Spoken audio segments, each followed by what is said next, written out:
When I hear Robin singing, I remember the time when I was king. I was born into a family consisting of my mother, her two sisters, and my maternal grandparents. My father was a prisoner of war in Stalag 17. All of the adult males of the family were gone to war, except for my grandfather. In a time of grief and loss, my birth was a joyful event, and I was treated like royalty, just as I deserved.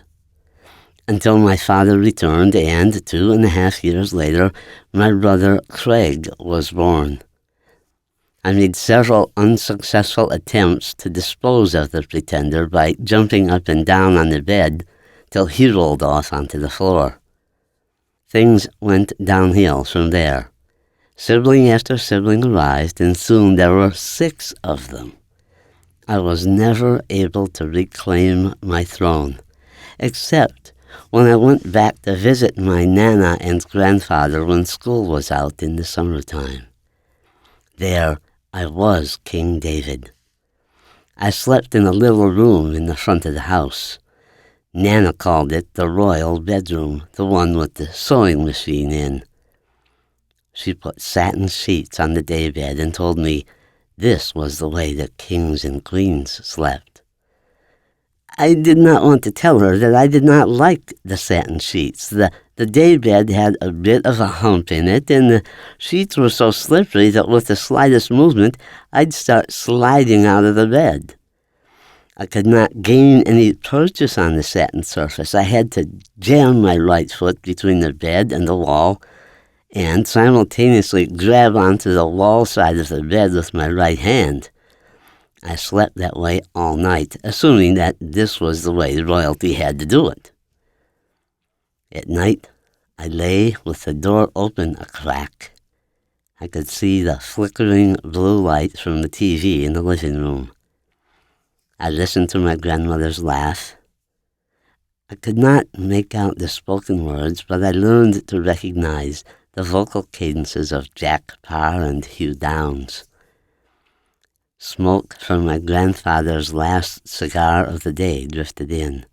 I hoped that it was a White Owl cigar, because they sponsored the Chicago White Sox baseball games on WCFL. In the morning, the bed's unfamiliar slippery terrain helped to bring me to alertness, and I awoke to the robin's insistent cheerfulness. I rejoiced in knowing that I did not have to get out of bed until I wanted to. I was in Hammond, Indiana, an industrial city near Chicago and Gary, with steel mills and refineries and factories. Through the slightly open window, I heard the clunk of work boots, the click of high heels on the sidewalk, as people hurried to the bus stop half a block away. The sound of the sprinkler in Mr. Funk's yard next door.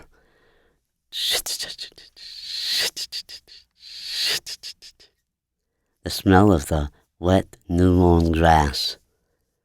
Over on Holman Avenue, as each bus pulled away, belching a whiff or two of diesel exhaust that drifted to my window, I found the aroma comforting. At the other end of the house, the sound of pots and pans. Then the acrid smell of Nana's coffee. I began to get a little hungry and thought of breakfast. At home, we mostly had Cheerios in the summertime and oatmeal in the wintertime. Here I could have whatever I wanted. I let go of the bed and slid off the satin sheets. I ran out into the living room and stopped to check the leavings of the previous evening. Yes, it was a White Owl cigar. I slid the wrapper onto my finger. I picked up Nana's sherry glass and smelled it, finding another familiar aroma that grounded and comforted me. I tipped a leftover half-drop into my mouth and replaced the glass in the exact same sticky circle where I had found it, with the lipstick marks turned toward her chair. I ran to the kitchen door and waited. Nana turned from the stove, smiled, and sang to me. Good morning, Mary Sunshine, how did you wake so soon? You scared the little stars away and shined away the moon. Then she said to me, Good morning, Virginia, which was my mother's name, but I didn't care. That was close enough. The truth was, the joy she felt at seeing me was so manifest that I loved to stand there and let it wash over me. It was a fine way to start the day. I went right to the green bread box on the counter. I had to reassure myself. Yes, a full package of Bay's English muffins. Back at home, with 7 children, all the food was portioned out evenly. Here, I could have the whole package if I wanted. I sat at the table and watched my grandfather as he sat there in his boxer shorts and t-shirt, his middle-aged male breasts jiggling slightly when he moved. He was unshaven, grizzly, and jowly, smelling of sweat and stale cigars. I loved that smell. Without being reminded, I went to the bathroom to wash my hands. There was cashmere bouquet soap at the sink, but instead I used the green bar of Palmolive from the tub. I felt uncomfortable using the cashmere bouquet. That was what we usually gave to the nuns at school for Christmas presents. I could not use it without a strange sense of shame. I skipped back to the kitchen and toasted 2 muffins. The butter was on the counter already softening in the summer heat. I practically ladled it onto the muffins, turning them into cups of melted butter. Now some always dripped down my chin onto my t-shirt. After breakfast, I ran down the back stairs out into the yard. I climbed the catalpa tree and watched Mr. Funk in his backyard. Old and stooped, he tugged at the hose which led to the sprinkler, trying to move it to an unwatered area. It flipped over as he pulled, but with a sudden grace and touch as deft as a fly caster's, he snapped the hose and righted the sprinkler. I collected as many of the long, pointy catalpa beans as I could reach and stashed them behind the garage to use as weapons in case there was another war. Nana called me in and sent me to get cigarettes. I set out with 35 cents in my hand along the path, through the weeds and spiders of the vacant lot next door. I was headed to the little diner that faced onto Holman Avenue. Arriving at the cigarette machine, I pushed the 35 cents into the slot. I grasped the metal handle firmly with both hands, planted my feet next to the machine, leaned back, took a deep breath, and pulled with great focus and resolve. 1, then 2 clanks came from deep inside the machine. A package of Pall Malls dropped into the tray. 3 pennies were taped to the pack. This was how you got change for cigarettes in those days, and those 3 pennies were mine. I stepped outside the diner, carefully removed the tape, and stuck the pennies in my pocket. I began to plan my shopping. Coconut watermelon slices, pink buttons on a strip of paper, a small Tootsie Roll. No, instead of the Tootsie Roll, I would get Mary Jane's. They came 2 in a package for only a penny and lasted a long time if properly savored. A wise and thrifty purchase. I looked at the cigarettes as I walked along. On the front of the package it said, "Where distinguished people congregate." I felt very proud of my grandmother for smoking such special cigarettes. I broke into a trot as I approached the house.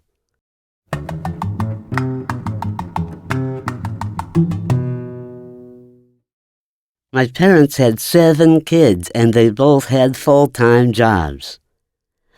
When Mom and Dad were not at home, which was often, we had family rules to keep order. I quote from Summer Regulations 1960, authored by my mom. The Roche family hereby agrees to the following Code of Behavior and Obligations effective June 1, 1960. Number 1. Awaken at 8 o'clock, make your bed, and get dressed immediately. I still do that. Number 2. Soiled clothes are to be put in the soiled clothes baskets each day, either in the bathroom or in the basement.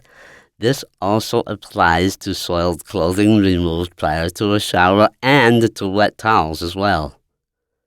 Number 3.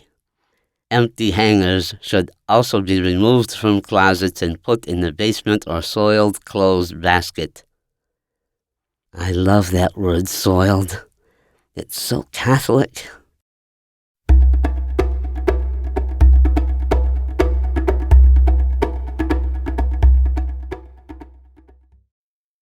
Leo, is that you? Yes, Lillian, it's me. I'm home. Don't worry.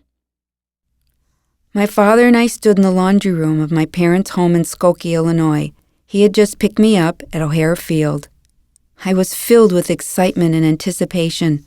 My heart was racing. My stomach was tight. I had a million butterflies inside me. Tears were streaming softly down my cheeks.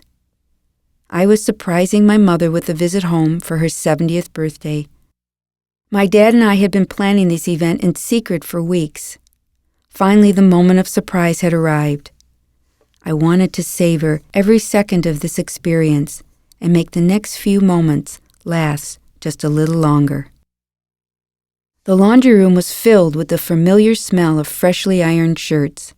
I knew that if I opened the refrigerator door, I would see, stuffed among the Diet Pepsi, Oscar Mayer cold cuts, and Borden's milk cartons, a row of my father's damp, cold shirts, each one individually rolled, waiting to be ironed by my mother's meticulous hands. I glanced around. Nothing had changed since my last visit home. As a matter of fact, nothing had changed in 30 years. Through an open doorway to my left, I could see the den and the couch that was the center of my mother's world, her spot for relaxing and watching TV. It still had those clear, crisp, see-through plastic covers, the kind that stick to your thighs on a warm, humid night and make sucking sounds as you move around. I always detested those covers. The green and orange afghan that Grandma Sally crocheted was folded neatly at the end of the couch where it has lived since it was given to me as a gift for my high school graduation. I chuckled at the predictability of my parents' habits. Straight ahead on the kitchen sink, I saw the plastic containers that my mom used to pack chicken soup, blintzes, and chopped liver for Dad to take to Grandma Frida in the nursing home. This ritual began when I was 5 years old. Those containers are the original Tupperware. My parents valued their possessions. Everything was compulsively neat and orderly. My mother was always cleaning, and my dad liked it that way. I didn't understand these things when I was growing up. It was a great source of aggravation, conflict, and fighting between my mother and me. Now, it all makes sense. My parents met and grew up in an orphanage during the Great Depression. My mother learned her parenting skills in an institution with 300 other kids. All she ever wanted was to have a home of her own. Marlena, you don't know how lucky you are. I would have done anything to have had a home of my own, even if it had only 2 rooms. In her high school yearbook, she wrote that her greatest desire was to be able to eat all of the food that she wanted whenever she wanted it. Her dream came true. My parents own 2 jumbo refrigerators that are always packed with food and shirts. A wave of affection for my mother washed over me as I stood waiting to surprise her.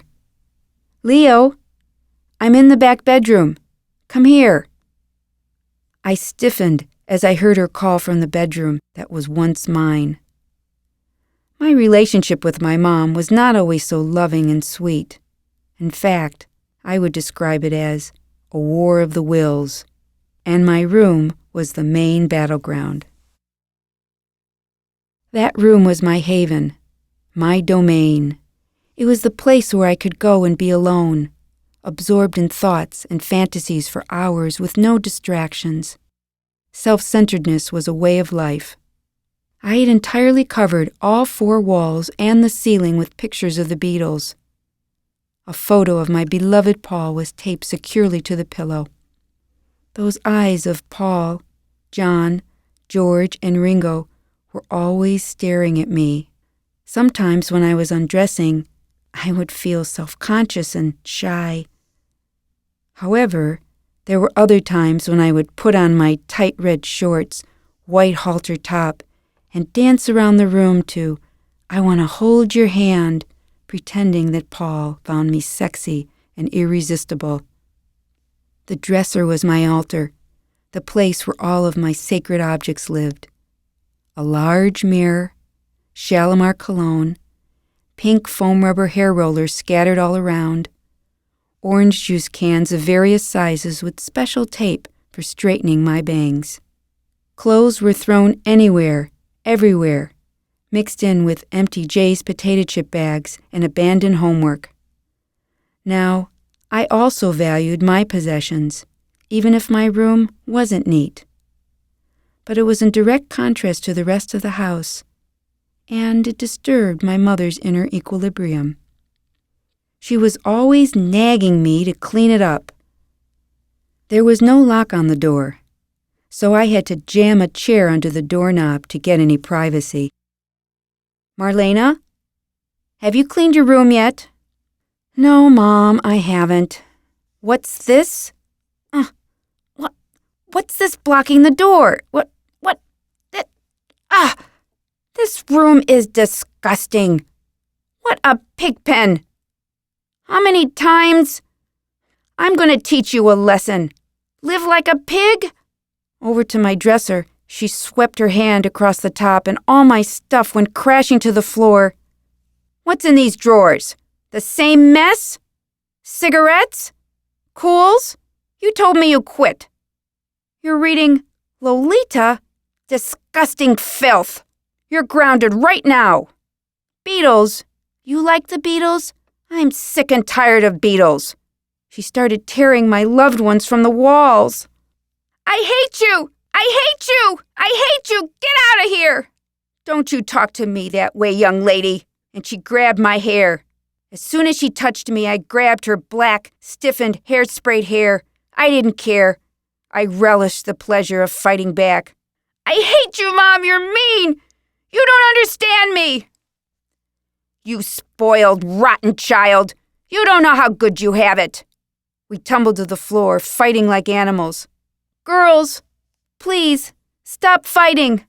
Please stop!" Dad attempts to pull us apart. It's hopeless. Oh, my knee, it's bleeding." "Marlena, watch the rug. Don't get blood on it." I looked down at the white rug and defiantly rubbed my knee into it, leaving a bloody stain. Suddenly, the room begins to spin. "Mom, I feel faint. I think I'm going to be sick. I'm scared." "It's okay, Marlena. You're going to be okay. Don't worry. It's all right, sweetie. Just sit down here. I'll take care of you." "Leo, quick, get a cold rag. Hurry." I relaxed into that familiar, nurturing presence, and Mother's soft hand stroking my face. And after 33 years, standing in the laundry room, waiting to surprise her, this is what I remember the most: that cold rag and her soft hands. I stepped from the laundry room, through the kitchen, and into the bedroom that was once the battleground. "Surprise, Mom!" Oh my God. Marlena! Happy birthday, Mom. I love you.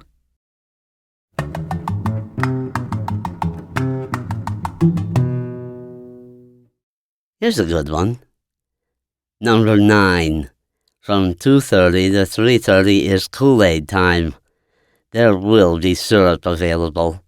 1 cup of syrup will make 1 pitcherful of Kool-Aid.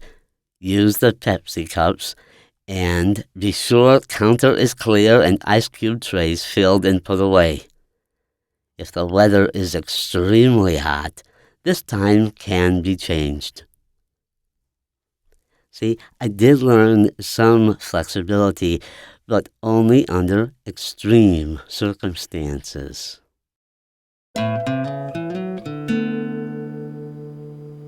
On Christmas Eve 1961, the wind swept down from Lake Michigan over the northwest corner of Indiana.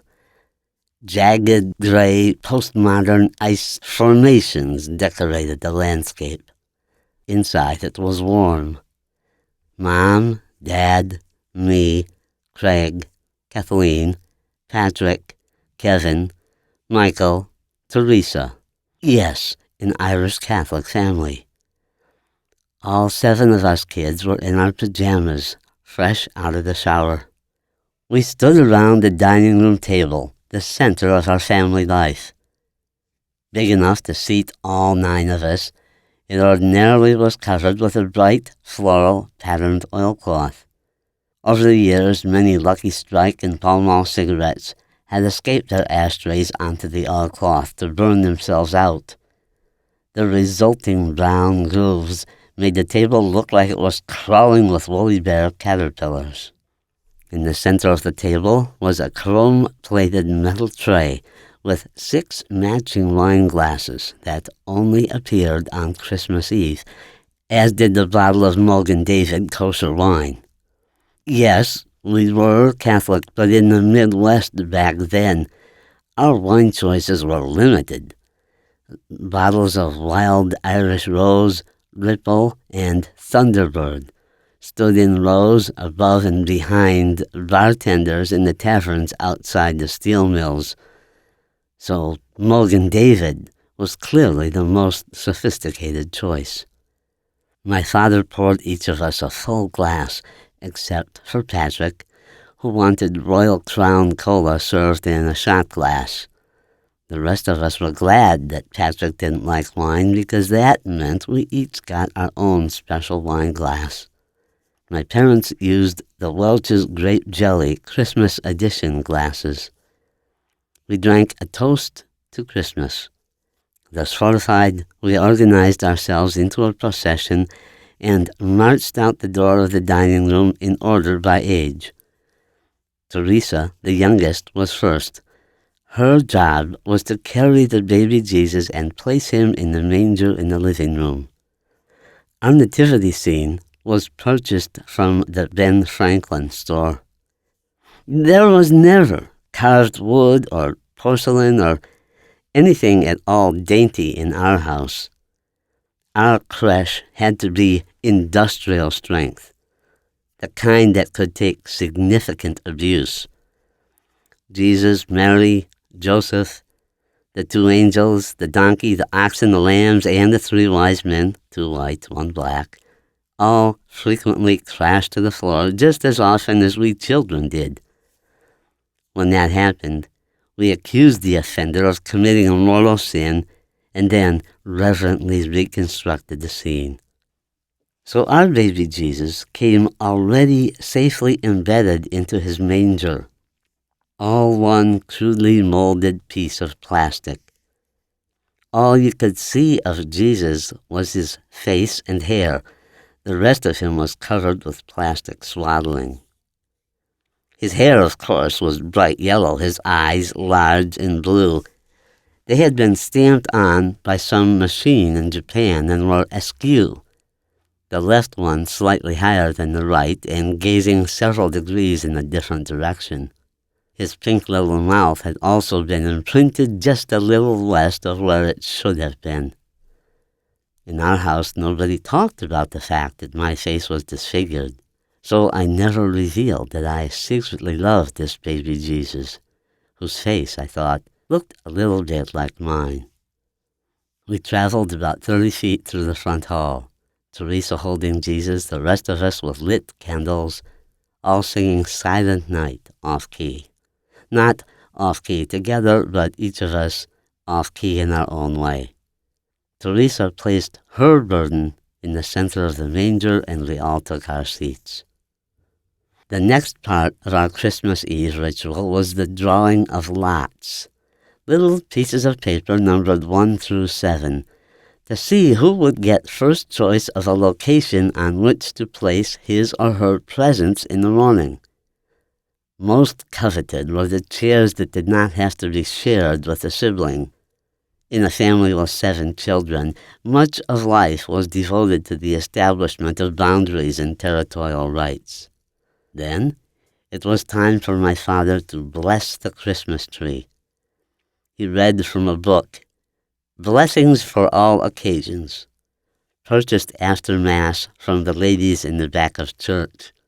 It contained, for example, blessing for a new car, blessing for a fishing trip, blessing for a sprained ankle. Random, uncontrolled blessing was not encouraged. As Dad read, he sprinkled the tree with the holy water which we had stolen from the church font the Sunday before. On this particular Christmas Eve, a special event was scheduled. Little Teresa, 6 years old, had learned a new song in school, the Huron Christmas Carol, as in Huron Indian. She was going to sing a solo. My father introduced her, but somehow with his Canadian accent, Huron came out sounding like urine to us.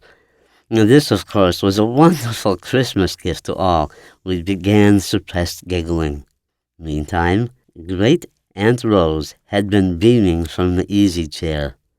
Too arthritic for the procession, she had been waiting as a special guest. She was a matriarch with rosy cheeks, but inside she was a warrior, a strong and feisty old woman. Rose was born in the 1880s, and during the entire 20th century, she warred against the constant, inexorable undermining and destruction of all the values she had held dear. As she approached 80, her feistiness was definitely turning to crankiness. But here tonight, on Christmas Eve, she was in her glory.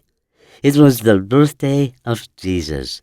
The family was together, and little Teresa was launching into the Huron Christmas Carol. Aunt Rose began to weep with joy. But it was too much for the rest of us. Our giggling turned into chortles and snorts. Aunt Rose looked around. Here, before her eyes, was more evidence that all she cared about was crumbling. She again found herself surrounded by mocking heretics. Her euphoria became blind rage.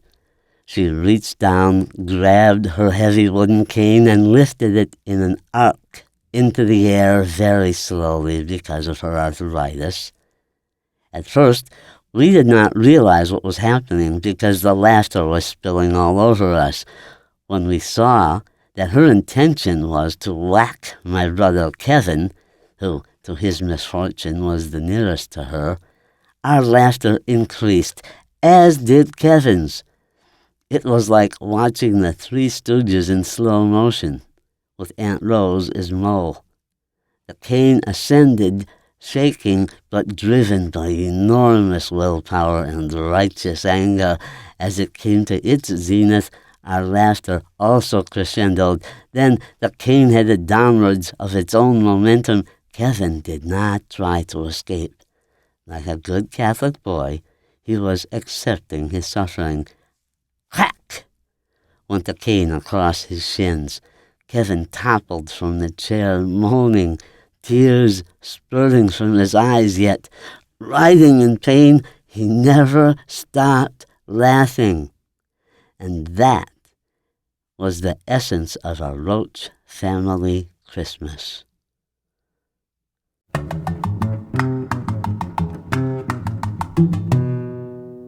Mom had to be pretty efficient.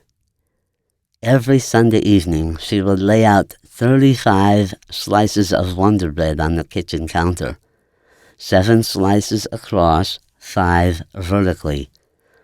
She covered each one with Peter Pan smooth peanut butter. It was not just glopped on, she spread it to the edge of every piece. Then Welch's grape jelly on top of the peanut butter edge to edge, also carefully spread. Then the covering piece of bread.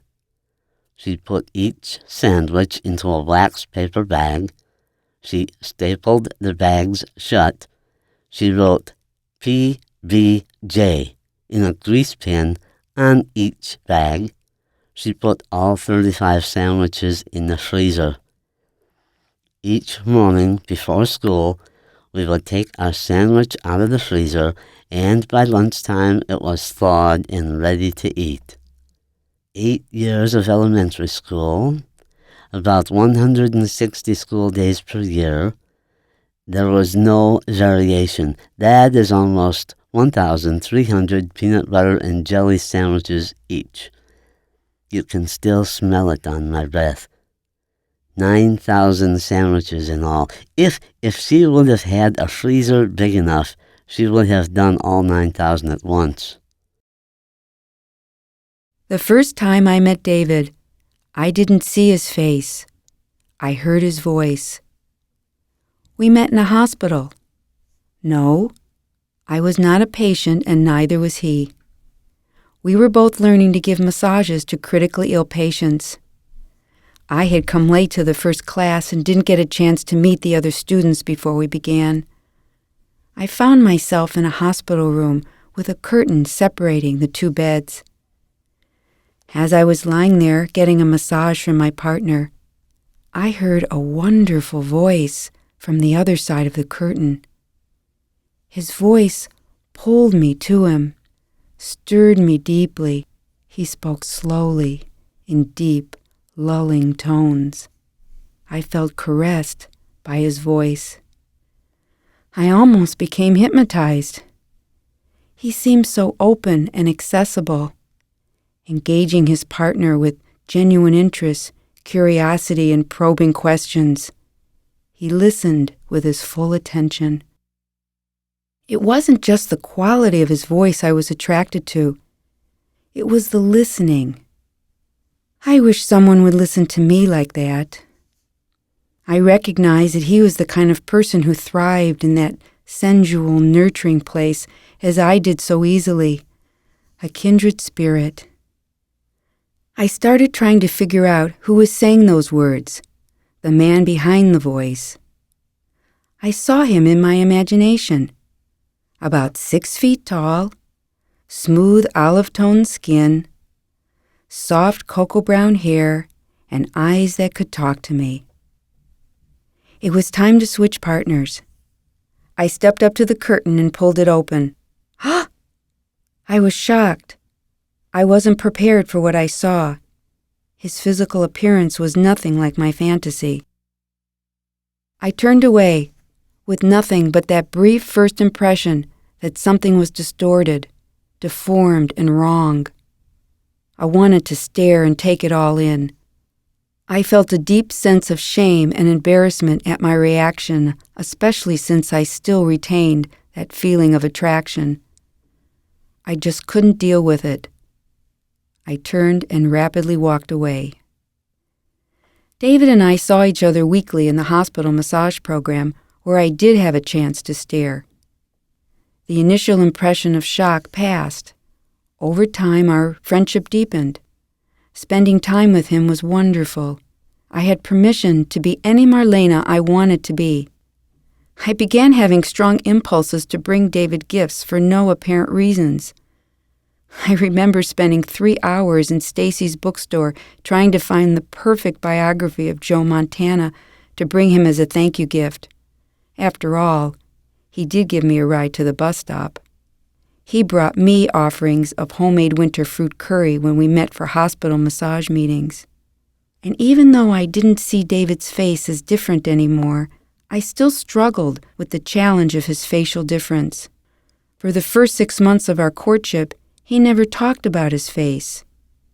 I was too shy to ask.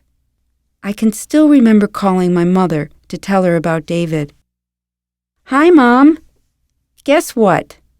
I met a really great guy. His name is David Roche. He's funny, sweet. Best of all, he treats me like a queen. No, he's not Jewish, not Rose, Roche, Irish. He's a comedian. Kind of a comedian. Well, no, he hasn't been on TV. Not that much, anyway. Well, no, he doesn't earn that much money yet, but he will. I think he could. And also, Mom, he's facially disfigured. I don't know what it is yet. He hasn't told me. It's his face. It's on one side. It's kind of swollen and purple and misshapen, and his mouth is crooked, and his tongue is big and purple, and no, it's not cancer. It doesn't hurt. The Elephant Man, no way, he's cute. He has silver hair, big blue eyes. Wait till you meet him. Anyway, the Elephant Man was really a nice guy. No, you're right, Mom. You don't see a lot of facially disfigured comedians. Actually, when my parents finally did meet David, they reacted the same way I had. They looked down, then stared, then it was easier. Years later, I asked my father to be honest and tell me his first impressions of David. He told me he thought I was extraordinary for being able to get beyond his appearance.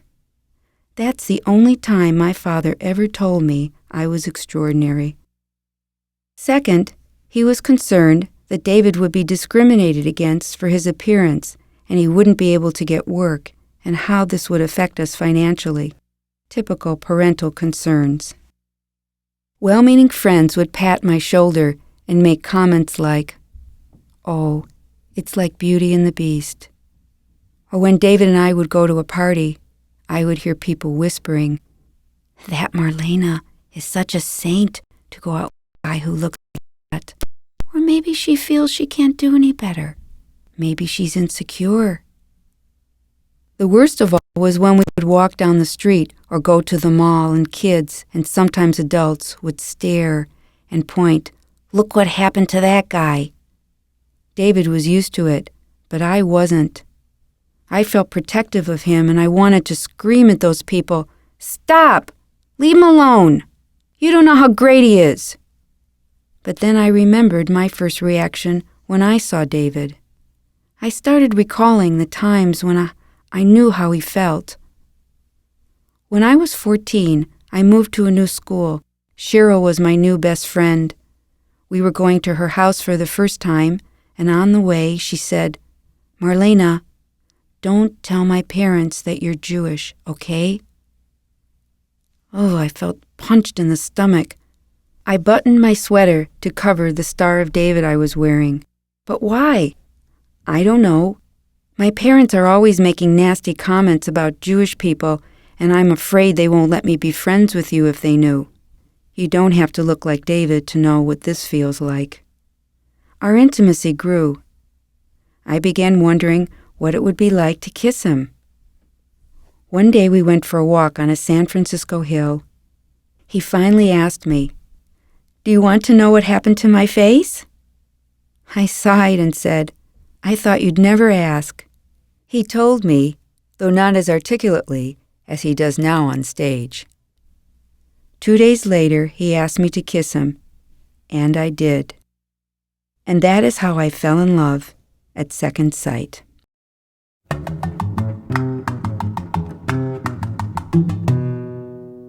We each had an area of the house assigned to us. David, the living room, Craig, the dining room, Teresa, the kitchen, and so on. Here's how it was handled. This time, reading from Roche Family Agreement, March 15th, 1965. As indicated, each individual is to maintain order in his area throughout the week and is to have his area thoroughly cleaned by 1 o'clock p.m. each Saturday. Friday cleaning is advisable to leave Saturday free for fun activities. Now, did this work? Yes, and here's why. Again, word for word.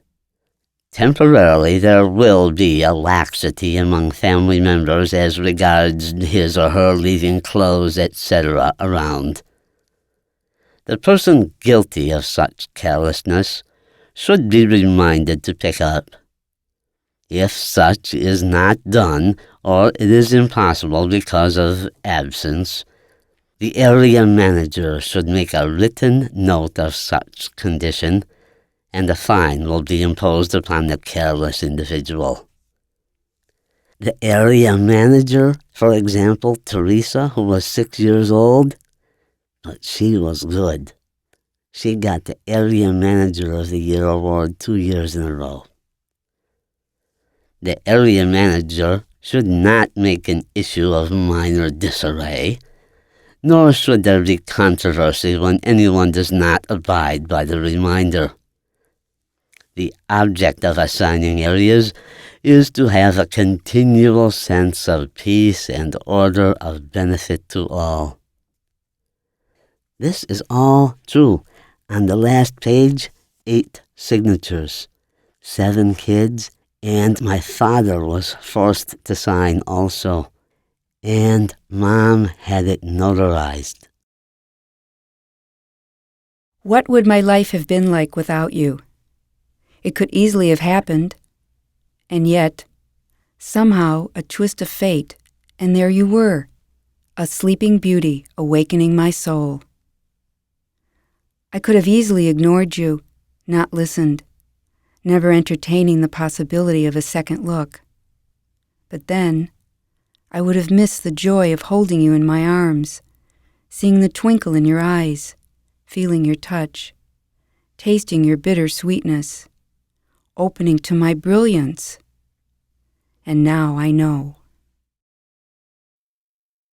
When you meet your true love in your middle years, you get the full package. Includes family. Leo and Lil were part of the life that Marlena and I began building together.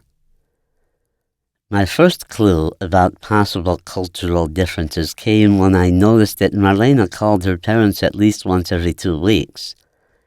If she didn't, they assumed disaster. "Marlena, where have you been? We saw that fire on TV. Are you all right?" "Mom, that was in Los Angeles. I live in San Francisco." One Sunday I mentioned that it was about time for me to call my father, too. Marlena said, "Has it been a while?" "Not that long, maybe 5 years." She thought I was joking. When I stepped through the front door of their house in Skokie, Illinois in 1992, it was as Marlena's prospective second husband. I saw that the angel of frozen time had gotten there about 20 years before me, in the early 1970s. Gliding through each room, she had swept her arm, in a counterclockwise motion, of course, and frozen in time all objects therein.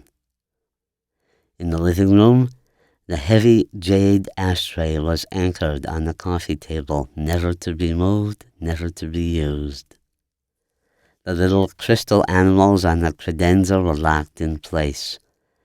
On the wall, colorful, vaguely cubist painting of the jazz combo, the saxophone player tilted forward, still remained a symbol of Skokie hip. In the bathroom, brown towels folded just so, always clashing with the pink wall tiles and seemingly never touched. In the medicine cabinet, a huge jar of Vaseline had darkened decade by decade. On the bottom, a barely legible price tag. Rexall drugs, 55 cents. A family heirloom to be mentioned in their will. In the kitchen, the appliances were the same color as the Vaseline. On the wall, a sunburst clock ticked perfect time. And so, too, the living patterns of Leo and Lil had acquired a certain constancy. My easiest adjustment was to the food. My first visit was the excuse for Leo to go to Kaufman's Deli and get bagels and lox and cream cheese, and smoked whitefish and pickled tomatoes and just a little corned beef, and a half-pound of pastrami and a huge chunk of halva. When Leo brought in the deli shipment, the kitchen table served as the loading dock. Lil sat there, removed the white paper-wrapped goodies from the bag, and arranged the packages on the table. She felt and sniffed each one before unwrapping it. Leo immediately busied himself at the other end of the house. Leo, corned beef? Pastrami? You're not supposed to have this. Leo stuck his head around the corner. Lil, it's for David. You can't get pastrami like this in San Francisco. At the dinner table, in honor of my presence, there was about a 3-minute non-interruption zone. Then things returned to normal.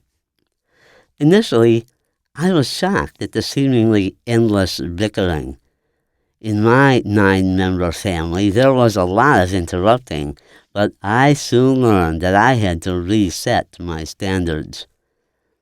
At my childhood dinner table, the conversation was an Irish jig. Verbal sallies, edged humor, rushes of laughter. Here, our talk seemed more adversarial, with a pattern of accusation and defense as if the dining room were a courtroom. As Lil brought a new package of paper napkins to the dinner table, she examined the price sticker and exclaimed with accusatory dismay, "Leo, you didn't use the coupons for these." Leo was ready and waiting. He had the coupons at hand in his pocket and pulled them out. "Lil, here, take a look. They are expired. You gave me expired coupons." He presented them to me as Defense Exhibit A.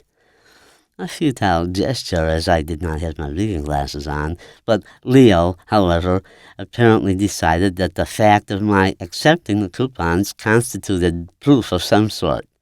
He turned to Marlena and upped the ante. "See what your mother asks me to do?"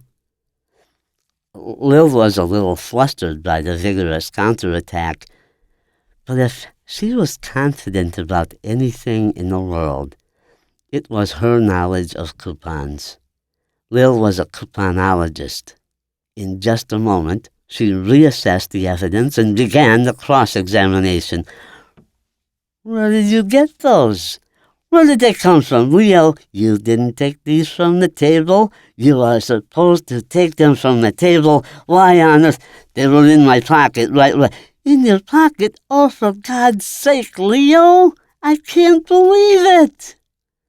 She turns to the jury, me and Marlena. "He's had them in his pocket for 2 weeks." And back to Leo. "Why don't you look at the coupons? You have to take them from the pile on the table. You know you have to take them from the table." She looks at me and shakes her head sadly. Leo offers the last gurgle of a drowning defendant. "They were expired." Then there were a few moments of domestic joy as Leo and Lil explained the wonderful world of happy food coupons to us. Still, the bickering had an inevitable quality. It ebbed and then swelled again like the waves on Lake Michigan. Then there was a brief moment of blissful agreement on how wonderful it was to live around the corner from Happy Foods, especially in the winter time. But this observation provided a natural segue. There are so many entry points to bickering. Leo, you have to talk to Angelo about shoveling the driveway. I don't want you out there this winter. I will. Leo, this is August. Angel of Frozen Time also kept Marlena as a 15-year-old, at least in the eyes of Leo and Lillian. They see her wearing hip huggers and trying to straighten her curly hair. The world has changed, but their love for Marlena has not. It is an enduring love, one that lives at the core of their spirituality, yet it is by no means an uncritical love. We were visiting again a few years ago. Marlena was 48 years old, chronologically, but not in the home that time forgot. She decided that she wanted to visit her high school boyfriend and his family one evening. This social event did not interest me at all. I begged off, stayed home, and went to bed early. At 11 o'clock, I was awakened by a persistent rapping at my bedroom door. It was Leo. David, sorry to wake you up. She's not home yet. We have to do something.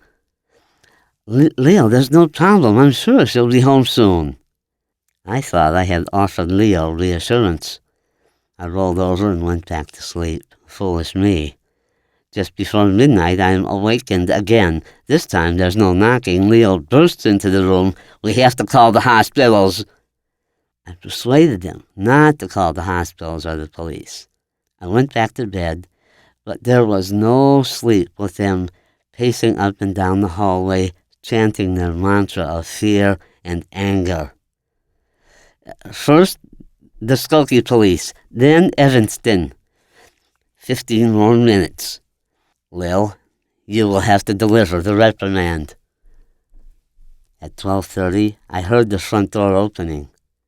Leo and Lil scurried into their bedroom and shut the door, but in 3 beats they were out again in full recriminative mode down the hall to the living room where they confronted their 48-year-old teenage daughter. You haven't changed a bit, just like in high school, up to your old tricks. Why didn't you call? The police have been searching for you. Not true. Marlena's defenses, her tone of voice, became strangely juvenile. I didn't say when I'd be home. You didn't set a curfew. You have to trust me. I realized she was being sucked into the vortex of eternal adolescence. Now, I see that Marlena and I channel our own inner Leo and Lil. I realize we've had the same purple towels since the day we married, and I try to protect Marlena from imagined dangers. Drive carefully, promise me. Did you hear me? We do bicker. But now I believe that bickering is actually one of the keys to a successful marriage. All those resentments and judgments do not build up if you express them as they arise. Honey, are you just going to leave this pile of papers and crap on the table?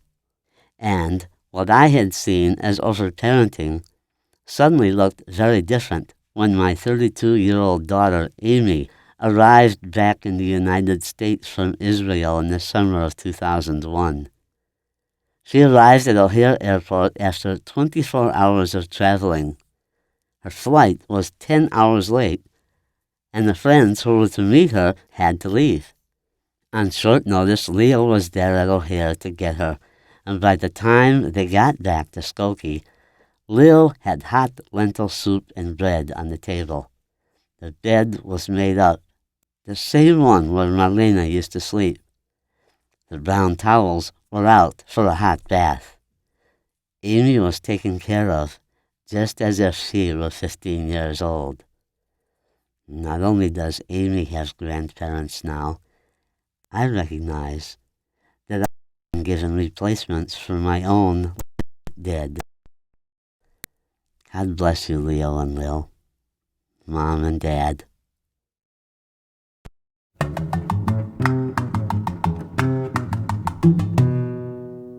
The last rule, number 20.